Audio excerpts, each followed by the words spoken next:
Hello aspirants, welcome to SSC Horizon. इस video में हम लोग सीजीएल 2024 के टॉप मोस्ट क्वेश्चंस को डिस्कस करेंगे, जो कि थोड़े नए पैटर्न के हैं और प्रीवियस ईयर बेस्ड पैटर्न से थोड़ा सा हटके हैं। टोटल 5 या 6 क्वेश्चन हर वीडियो में होंगे और 10-10 मिनट के अंदर, मतलब मिनिमम टाइम में हम लोग काफ़ी सारे क्वेश्चन कवर कर लेंगे। तो चलिए आज की वीडियो को शुरू करते हैं। आज 9 सितंबर की पहली शिफ्ट का क्वेश्चन है। पहला क्वेश्चन है पाइप और सिस्टर्न से लेके, जिसमें कहा गया है कि P और Q की एफिशिएंसी जो दी है वो 1:21 के रेशियो में है। अब हमें Q का टाइम भी दिया है 110 मिनट। अगर हमें ये देखना है कि Q ने टोटल वर्क कितना किया, तो एफिशिएंसी इंटू टाइम से टोटल वर्क निकल सकता है, जो कि हो जाएगा 110 इंटू 1। तो टोटल वर्क जो है ये 110 यूनिट है। अब क्वेश्चन में मेन है पूछा कि अगर दोनों को एक साथ खोल दिया जाएगा तो कितनी देर में टंकी भरेगी। तो ये हो जाएगा total work upon total efficiency. Total work 110 और एफिशिएंसी 21 प्लस 22 हो जाएगी, यानी 110 अपॉन 22 फिर 5 मिनट। तो इस क्वेश्चन का आंसर 5 मिनट होगा। नेक्स्ट क्वेश्चन पे चलते हैं। इसमें ये एसआई का क्वेश्चन है। इसने सम लिया है 4/22/092 इतने रुपए, जिस पे 20% से 2 साल के लिए इंटरेस्ट हमें कैलकुलेट करना है सबसे पहले, जो कि हो जाएगा 40%। तो इसका 40% यानी 4 से। तो ठीक है, हम लोग देखते हैं कि डिजिट्स काफ़ी लास्ट में अलग अलग है, तो यूनिट डिजिट से ही चलते हैं। 4% निकालेंगे और 10 से डिवाइड कर देंगे, तो 40/100 यानी कि 4/10 निकालना है। 4 2 8, 4 9 36 और 3 कुछ ऐसा है। 4 2 9 8, 4 9 36 का 6 और 3 लिख दिया हमने। ये इसका सिंपल इंटरेस्ट है, दोनों को जोड़ के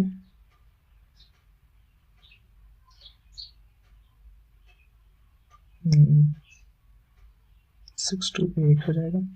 अब हमने देखा कि 21,679 रुपये उसने साल के फर्स्ट ईयर में दे दिए। ये 21,600 रुपये जो हमने टोटल इंटरेस्ट निकाला, इस इंटरेस्ट में भी इंक्लूडेड होगा, यानी हमको इस पूरे अमाउंट में से भी इसको माइनस करना पड़ेगा। और इस अमाउंट पे 10-20% के हिसाब से हमने 1 साल का एक्स्ट्रा इंटरेस्ट कैलकुलेट किया है, उसे भी माइनस करना पड़ेगा। तो इसे माइनस करेंगे, ये हो जाएगा, ये माइनस होगा इस नंबर में से, और फिर माइनस हो जाएगा इसका 2%, 20%, मतलब 2 9 8, 2 9 8, ये यहाँ जाएगा 2 9 18, सॉरी 2 9 18, और ये इधर हो जाएगा। तो ठीक है, अब इसे माइनस करेंगे। 9 5 14 और 8 - 4 हो जाएगा 4, पॉइंट लगेगा 0। तो लास्ट में यूनिट डिजिट 4, इनमें से सिर्फ इसमें है, यानी कि ये ऑप्शन नंबर 4 जो हो जाएगा वो सही होगा। नेक्स्ट क्वेश्चन है इलेक्शन बिटवीन 2 कैंडिडेट्स, जिसमें से एक को जीत मिली है 59.375% ऑफ द वैलिड वोट से। तो अगर इसे 59.375% ऑफ वैलिड वोट मिले हैं, तो अगले को मिले होंगे 100% में से माइनस करेंगे, यानी कि 60 में से डायरेक्ट माइनस किया तो 40.625% मिला होगा। जो एक गैप है वो कितना है, 18.75%। अगर इसकी फ्रैक्शन में वैल्यू देखें तो ये 37.5% का हाफ है, यानी कि, और इसकी वैल्यू है 3/8, 3/8 का हाफ मतलब 3/16 इसकी परसेंटेज में वैल्यू है। और अब हम देखते हैं फाइनल 16,000 टोटल वोट थे, y% ने वोट नहीं दिए, यानी 100 - y/100, जिसमें से 10% इनवैलिड हो गए, तो बचे 9/10, जिसका 3/16 जो है वो है 2484।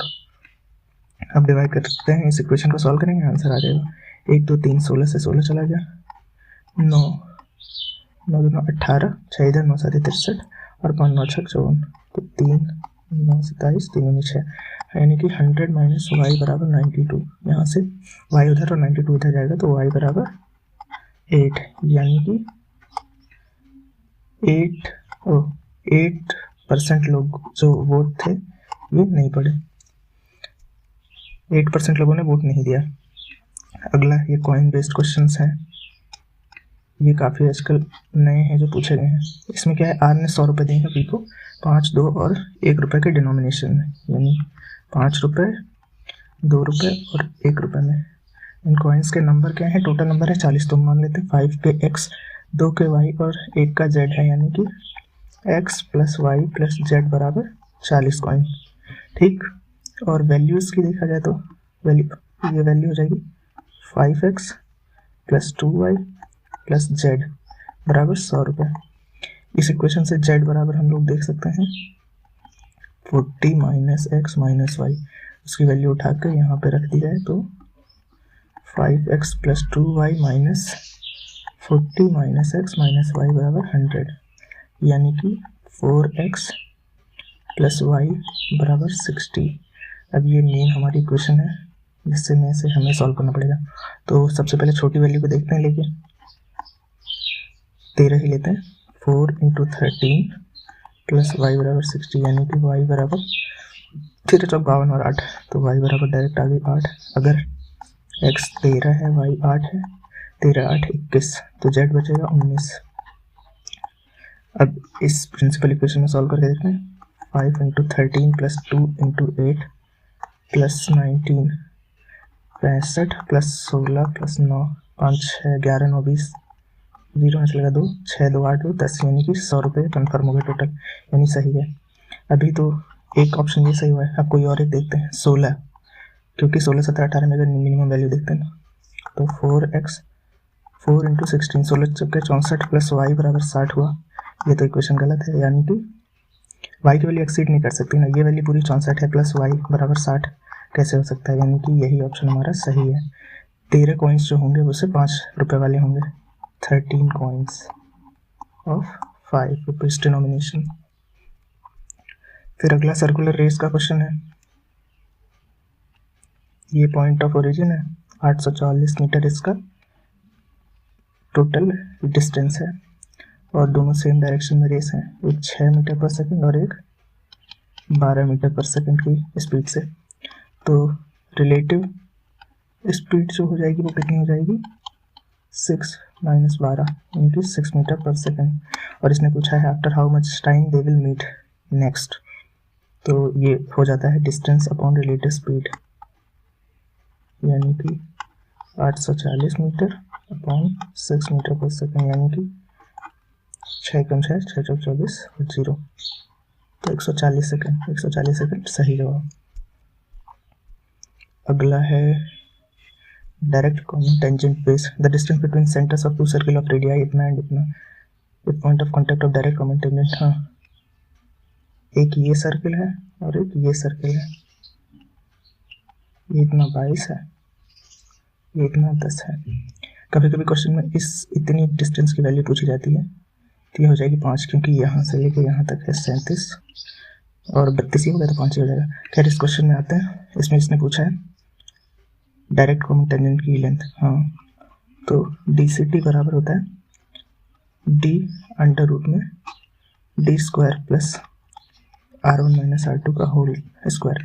यहाँ पे डी जो होती है ये सेक्टर्स के बीच की डिस्टेंस है, R1 छोटे पहले की रेडियस और R2 दूसरे की रेडियस, दोनों के रेडियस का डिफरेंस होता है। डायरेक्ट कॉमन टेंजेंट की वैल्यू इसमें कितनी है, लाइन सेगमेंट भाई MN की पूछा हुआ है, ये पॉइंट M है और ये पॉइंट Q है, इसी को ही हम डायरेक्ट कॉमन टेंजेंट बोल रहे हैं। तो ठीक है, इसकी लेंथ देते हैं। डी की वैल्यू कितनी है यहाँ पे 37 का square plus R1 minus R2 का होल स्क्वायर। सॉरी, एक सेकेंड, यहाँ पे डी स्क्वायर माइनस होता है और ये भी D square minus R1 minus R2 का होल स्क्वायर। R1 है अरे 22 और इसका 10 का होल स्क्वायर, यानी कि 37 स्क्वायर माइनस 12 स्क्वायर। तो देख सकते हैं हम लोग कि ये 12 35 37 का ट्रिपलेट टाइप बन रहा है, जिसमें से इन दोनों की वैल्यू दी हुई है और इसकी कुछ, यानी कि ये अंडर रूट 35 का स्क्वायर बोल दो या सीधा 35 हो जाएगा। तो ये डायरेक्ट कॉमन टेंजेंट पे बेस्ड क्वेश्चन है, जो कि मतलब डायरेक्ट ही हो जाना चाहिए, इसके लिए ज़्यादा फॉर्मूले की नीड भी नहीं होती चाहिए। ठीक है, तो थैंक यू। ये लास्ट स्लाइड थी इम्पॉर्टेंट क्वेश्चन के। लगभग इतने टाइम पे ही हमारे जो मेन है वो क्वेश्चन हो गए हैं। बाकी DI के सारे वीडियोस हम अलग से करेंगे और ये इम्पॉर्टेंट क्वेश्चन ही बोल सकते हैं, जिनमें लगभग अगर कोई बिगिनर है या थोड़ा सा भी उसने प्रिपरेशन की है तो उसे प्रॉब्लम होगी इन क्वेश्चंस में। तो इन क्वेश्चंस को देखिए और सीखते रहिए। Thank you.